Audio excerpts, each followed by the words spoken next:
That was the number 5 and number 4 music videos for the top 5 music videos that were chosen by you at home. Right now on the couch, I'm sitting to a duo that opened up the show on an electrifying note. Epic M, how are you? What's And your up, producer. What's up? How are you Yeah, guys? Great in yourself. That was a top performance that you guys gave us. I mean, we had everyone in studio vibing to that. Tell me a little bit more about that song. Well, that's a song that represents the hood. Yeah, Firstly, I go by the name of Epic M, just to be exact, yeah.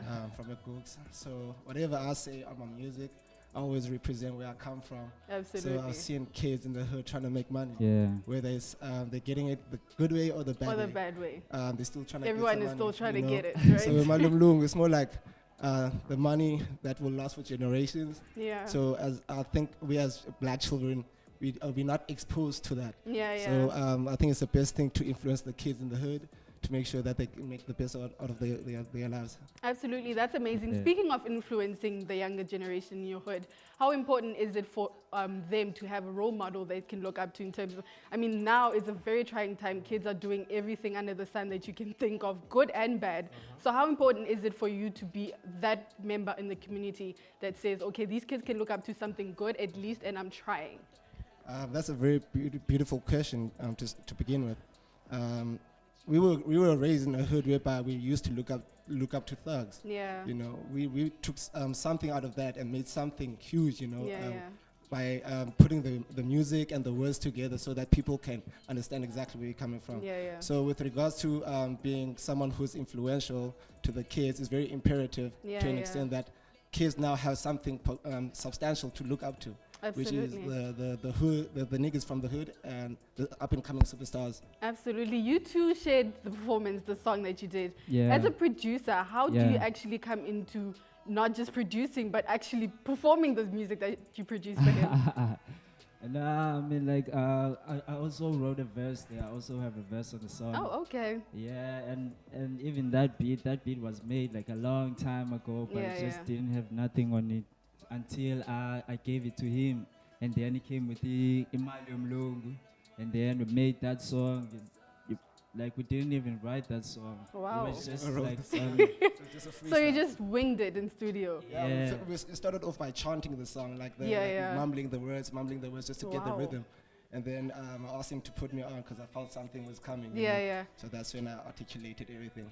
So is that like your creative process, or was it specifically with this song in terms of other songs that you produced? You just get in studio, vibe with it and see where it goes, or do you pen it down first and then get in studio? My upcoming mixtape, Gooks Kick Gone Bad, I mostly freestyled. Yeah. Most of the song, probably like 90% of the song I freestyled.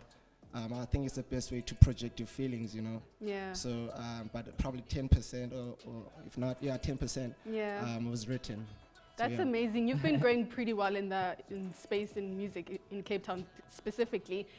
The game is growing every year. We see different artists coming up, and I mean, the growth is visible to see. Are you currently happy with where the sound is? Your sound also specifically? To be honest with you, Cape Town comes way too far. I mean, like South African hip hop started in Cape Town. So I believe at least now we're getting somewhere, you know, and I think we're getting the hang of things now, you know. Yeah. So it's definitely heading to a bigger platform. Definitely. But then for now, I'm not happy, I won't lie. Oh, okay. It needs to be somewhere. There's still a lot of work that needs to be done. Definitely. So what can people expect in your next coming project that you've been working on or have been releasing? All right, they can expect something from the streets. I always talk about the streets. Yeah. I always talk about the way of living. How we live in the streets, and also teach someone something new. You know? Because nowadays, like, you don't have to try hard to be the best artist. Just say whatever comes to your mouth. So what comes from your heart, and just try to project it in a good manner. But then I want people to understand that this is just the beginning. We are still yet to tell something that was never seen. Absolutely. That's amazing. That's a very powerful message that people can definitely look forward to in terms of your music and your upcoming projects. Where can people find you on the socials if they want to follow you and get your music also?